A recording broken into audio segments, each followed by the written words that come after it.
Hi, and welcome to today's video on Scrum versus Kanban.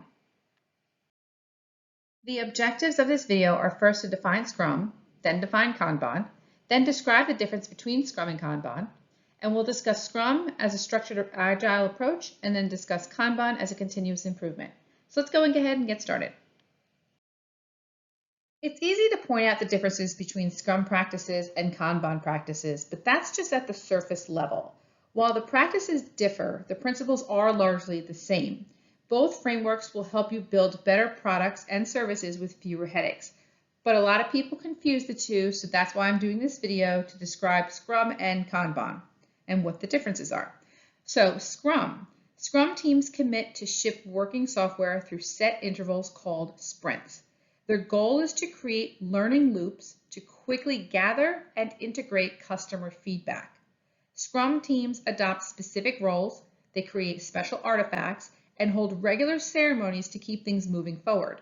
Scrum is best defined in the Scrum Guide, and the Scrum framework is often used interchangeably with Agile, but it is a specific subset of Agile with its own methods and quirks. Key factors that separate Scrum from general Agile practices include the sprint format, which is a compressed cycle of work, and with every cycle producing working software at the end. It calls for constant feedback from customers or end users, as in done and is done in oversight by a Scrum Master. Kanban is all about visualizing your work, limiting work in progress, and maximizing efficiency or flow. Kanban teams focus on reducing the time it takes a project or user story from start to finish. They do this by using a Kanban board and continuously improving their flow of work.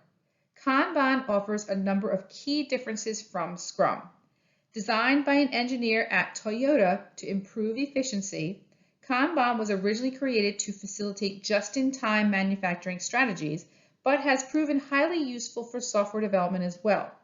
It's based around workflows and scheduling, with the central focus being on a board that visualizes the project's workflow and shows what stage the process and every individual task is at, with each distinct task having its own card. So the differences between Scrum and Kanban, where there's cadence, in Scrum, there's regular fixed length sprints, and in Kanban, it's continuous flow. Release methodology. In Scrum, it's at each sprint, and in Kanban, it's continuous delivery. For roles, in Scrum, it's the product owner, the Scrum Master, and the development team. In Kanban, there are no required roles. The key metrics for Scrum is velocity, and in Kanban, it's lead time, cycle time, and work in progress. And the change philosophy, for Scrum, the teams should not make changes during the sprint, and in Kanban, changes can happen at any time. So let's talk about Scrum first. With Scrum, your team promises to ship some valuable increment of work at the end of each sprint. Scrum focuses on small increments of work that will help you learn from your customers and better inform what to do next. So here's the breakdown. For Scrum cadence, Scrum moves fast with sprints of 2 to the most 4 weeks, and it has clear start and finish end dates. The start time frame focuses on complex tasks to be split into smaller stories and helps your team learn quickly. A key question, though, is can your team ship usable code that fast? The sprints are punctuated by a sprint planning, sprint review, and retrospective meetings, and are peppered with daily Scrum stand-up meetings. And these Scrum ceremonies or stand-up meetings are lightweight and run on a continuous basis.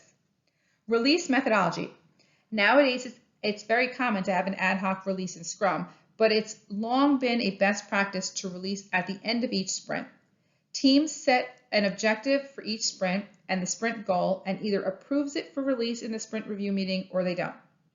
Scrum roles. The Scrum has 3 clearly defined roles. The product owner, who advocates for the customer, he manages the product backlog and helps prioritize the work done by the development team.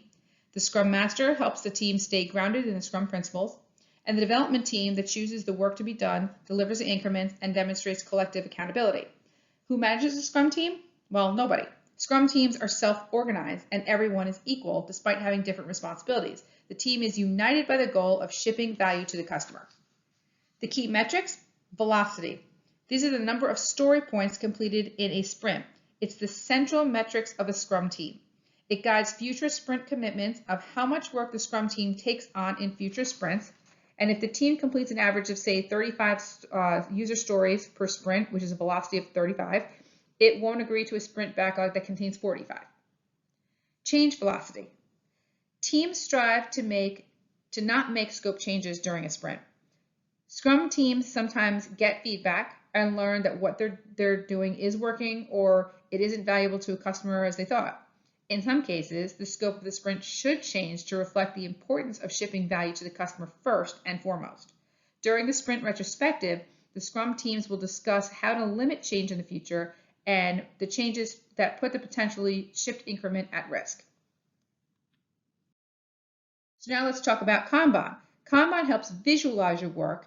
It limits the work in progress and quickly moves work from doing to done. Kanban is great for teams that have lots of incoming requests that vary in priority and size. Whereas Scrum processes require high control over what is in scope, Kanban lets you go with the flow. So let's take a look at the same 5 considerations to help you provide a decision on Kanban. Cadence. Kanban is based on a continuous workflow structure that keeps teams nimble and ready to adapt to changing priorities. Work items, represented by cards, are organized on a Kanban board where they flow from one stage of the workflow or column to the next. Common workflow stages are to do, in progress, in review, blocked, or done. And that's boring.